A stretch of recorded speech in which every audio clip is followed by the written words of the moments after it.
রত্না বলতেছি। রত্না কেমন আছেন আপনি? ভালো আছেন রত্না? জি আলহামদুলিল্লাহ ভালো আছি। মাশাআল্লাহ ভালো আছেন। রত্না কোথা থেকে বলতেছেন? আপনার দেশের বাড়ি কোথায় রত্না? আমার দেশের বাড়ি মাদারীপুর। আচ্ছা, বর্তমানে কোথায় থাকেন আপনি? বর্তমানে এখন ঢাকায় আছি। আচ্ছা, রত্নার ফ্যামিলিতে কে কে আছে? মা আছে, আব্বু মারা গেছে। আচ্ছা, তো রত্না কি করেন আপনি?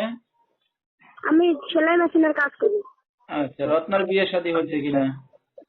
না ভাই, বিয়ে শাদী হয়নি, গরিব মানুষ তো, যৌতুক মতুক চায়, বাবা নাই, দিতে পারি না, তাই জন্য ভাবছি যে একটা যদি ভালো মনের মানুষ পেতাম তাহলে বিয়ে শাদী করতাম।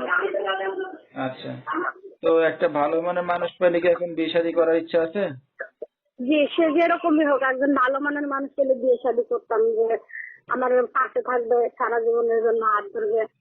কারণ আমি তো গরিব মানুষ, আমি যৌতুক মতুক দিতে পারবো না, এরকম যদি কেউ থাকে তাহলে আমি বিয়ে শাদী করবো, সে যেরকমই হোক। আচ্ছা, তো দর্শক ভাইরা আপনার সাথে কিভাবে যোগাযোগ করবে এখন? আমার ফোন